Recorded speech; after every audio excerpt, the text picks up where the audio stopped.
I am the online editor of Limelight Magazine, which is Australia's longest running and biggest classical music and arts magazine. So I start work first thing in the morning when I wake up. I will check Twitter and my emails and have a look to see if there's any news that's on the radar that day. News coverage is a very important aspect of our online offering at Limelight. So we need to be able to look into stories and see what's happening in the world. Once we know what's happening then, I can look and see what other commitments I have that day. That may include reviews that I've seen the night before and I need to write up, or interviews with people for features that I will be writing.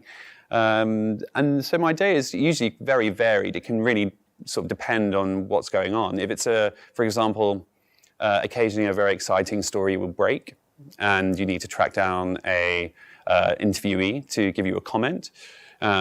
So that's quite a kind of, something you want to do quickly. It's quite high pressure and it can be very exciting. My writing skills were developed really through my role as a publicist before I became a journalist.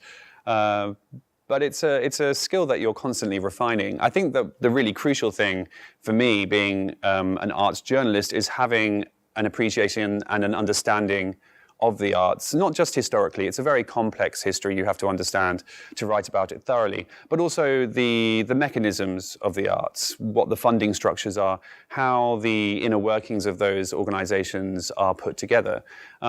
Because there are all kinds of influences on how the arts proliferate through a culture. And being able to understand that from a first-hand point of view has been really, really crucial, I think. So the writing part, the actual word writing part is something that I hope to continue to get better at. I think you constantly need to read as an arts journalist and see what your colleagues in the sector are writing about.